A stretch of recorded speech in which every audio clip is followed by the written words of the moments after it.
Hi, I'm Erica with the Alameda String Academy, and we are going to learn all about Song of the Wind from Suzuki book number 1. There are 3 main ideas that I want to get across to you in this tutorial today. The first one is about the staccato stroke. That is the basis for our bow stroke for the entire piece. Second, we're going to talk about the leapfrog finger action that we do in measure 3 and other similar measures. And then the retakes, which is where we replace the bow back to the frog during a rest, or we'll find here we have to do it during no rest at all. So that's definitely a skill that we want to practice for Song of the Wind. So first off, the staccato bow stroke. Now, if you think back, if you've learned about Mississippi hot dog, then that'll tell you exactly what kind of stroke we want to have for this piece. The hot dog part is the staccato, which means short in Italian, the staccato stroke that we want. And we're going to be playing this in the middle of the bow. This is sort of the middle half.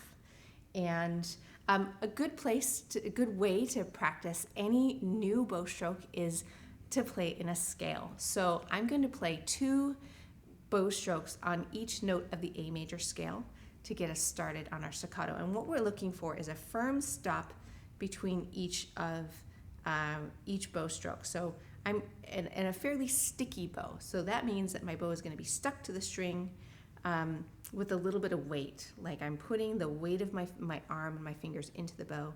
And then when I pull, I'm going to relax my hand and my arm's going to shoot until we get out to the upper half of the bow where I will stop the bow and kind of set that weight back in the bow.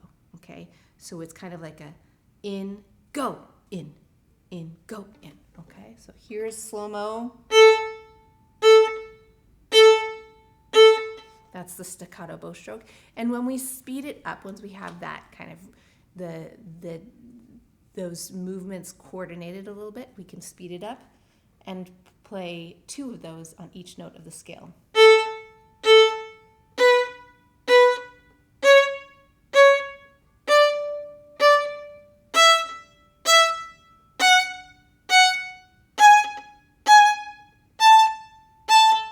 Okay, and that's a great way to to practice the staccato stroke, making sure that you relax your hand in between each note so that you kind of can gather up the energy and be loose enough to really speed through the middle of the bow. So in the piece, I would recommend practicing this stroke in the last 4 measures of the piece, actually. You can do it in the beginning too, but you'll find that you run fairly quickly into the leapfrog measure 3. And I'd love for you to be able to play the staccato stroke a little bit longer to get some practice at it. So I'll play the end for you.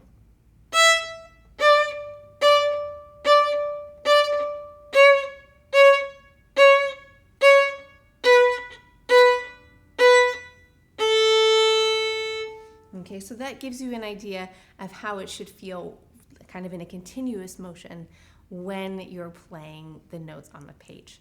Now we can apply that in the beginning, and I'll play the first 2 measures for you plus 1 note.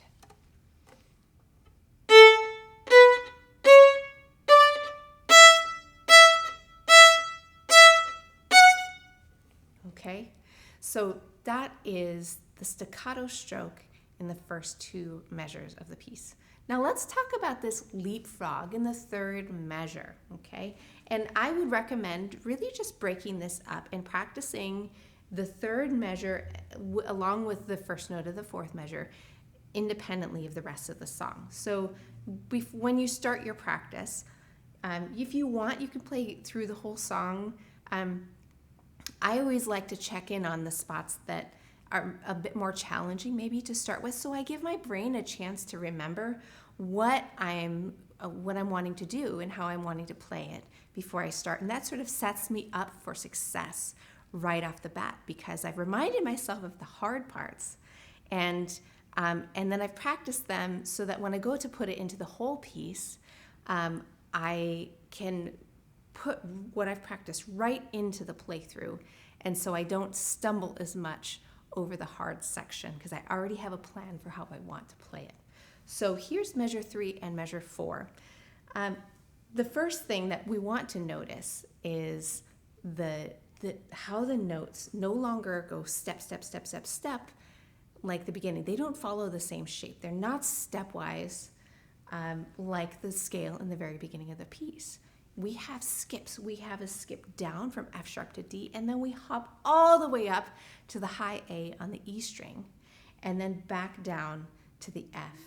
Okay, so we have skip down, skip up, skip down, step down, okay? And I like to notice the steps and the skips. I also definitely want to say the names of the notes. We have F, D, A, F, E, okay? And then I'm going to think about what fingers I need for that pattern, okay? So F sharp, first finger on the E, E1. D is third finger on the A, A3. The A is going to be third finger on the E, E3. And then E1 for the F sharp and open E. So all together, E1, A3, E3, E1, E. Now, if I want to break this down even more, this is what I think is super cool, is that if I just say the names, the numbers by themselves without the letters, then I can identify just what fingers I'm playing without worrying about what string they're on. And then I get 1, 3, 3, 1, open. And now I know, oh my goodness, I don't need anything except for my first and my third finger, okay? And my third finger is gonna do something special. I'm gonna play my 1 on the E string, and then I need my 3 on the A, and then I'm gonna hop over to the E, 1, 3, 3, hop over, and then back to the 1, and then open, okay? So let's just practice this, and without the bow, okay? So I can play it up here now. Now that I've kind of recognized that I see what I'm doing, okay, I've said the numbers out loud, I know my plan, and now I'm gonna say it as I look at my fingers and I'm holding my violin. So I have 1, 3, 3, 1, open. And I'll do it this way for you. 1, 3, 3, 1, open. Okay, and what's special, what I want to make sure here is that I'm keeping my finger kind of close when I do my leapfrog, and I'm literally crossing the road. I want to make sure that I don't tuck my finger in as I cross the road. Otherwise, I'm going to end up with the sound that I don't want. The A is going to be flat, or it's going to be too low. So we're crossing the road we're going right across the string when we pick up our third finger and put it from our A string to our E string. Okay, so now we have our left hand plan totally ready to go. Now we need to do our right hand, our bow hand. And if you've been practicing your seesaw motion or your silent rock and roll, you'll know that you need to use your upper arm to do these string crossings, okay? And now let's just say the names of the strings that we're using, and then we'll know what our right arm needs to do. So the F is E string, then we go to the A string for the D, and then we go back to the E string for the next 3 notes. So it's E, A, E, E, E. That might sound a little confusing, okay? We're just talking about what strings we're playing on with our bow. We're not talking about what notes we're playing with our finger anymore. Okay, we're just thinking about this. So E, A, and then E, E, E. Okay, now this is a good chance to practice that staccato stroke.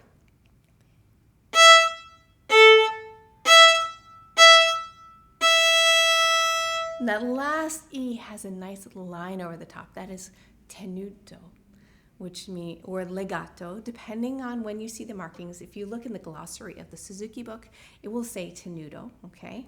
And they're very similar meanings. They're not exactly the same, but for our purposes, you can just imagine that they both mean long, okay? So we have short, short, short, short, long, okay? So we've practiced our string crossings, and we're using our elevator elbow, okay, and our silent rock and roll to make sure that we get from the E string back to the A string and back cleanly. And now I'm going to add in my 1, 3, 3, 1, open to that.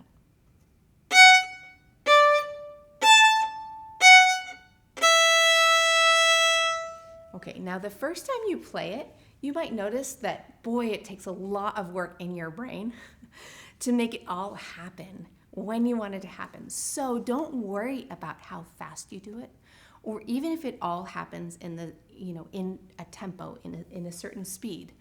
Just take your time and get everything in one spot, and then take your time to get everything to the next spot, and then the next one, and then the next one. And once you figured out how to move from one spot, one finger and one string, to the next finger and string spot, then you can practice going back and forth a little quicker. Okay, so it might take a little while, a few tries to get from here over to the A. You could even practice going back and forth until that feels comfortable, okay?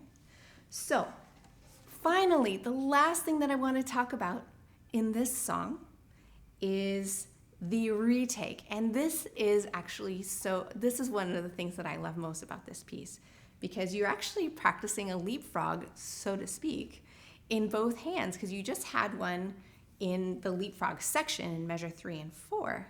But now you get to do another sort of bigger leapfrog moment with your bow hand, okay? So this happens in measure 4, measure 6, and then in going between measure 7 and measure 8, and that one's pretty quick, okay? So after the leapfrog,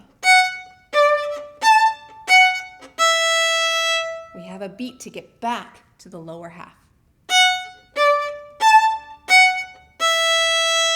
And reset with that sticky bow.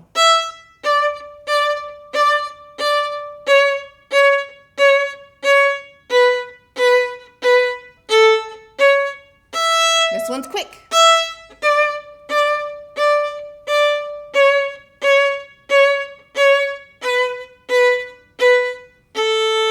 And then when we repeat, there's a repeat sign at the end. We're going to do another leapfrog. Okay, so I think it's really fun to go through and take a pencil or a colored pencil, or maybe your favorite sticker shape, and put in each of those leapfrog spots a little marking or something. Sometimes we do a backwards circle with an arrow to say, I've got to go backwards with my bow. I've got to go back to the frog. Okay, so that's something that you can do to help you to remind yourself when you're looking at your music when you need to retake your bow, okay? So, as you listen through the next tracks with the accompaniment tracks, pay attention to your timing on the retakes, okay? Listen to the eighth notes, the quicker notes in the piano accompaniment, and keep counting to yourself the 1 and 2 and 1 and 2 and, because that's going to help you understand exactly the timing of your retakes and how long your rest should be, okay? So you actually have more time than you think in a lot of these places. But when we have the tenuto E's, or all the tenuto notes, the notes with the line on them, then make sure that those last the entire beat. All right, I hope you really enjoy working on Song of the Wind.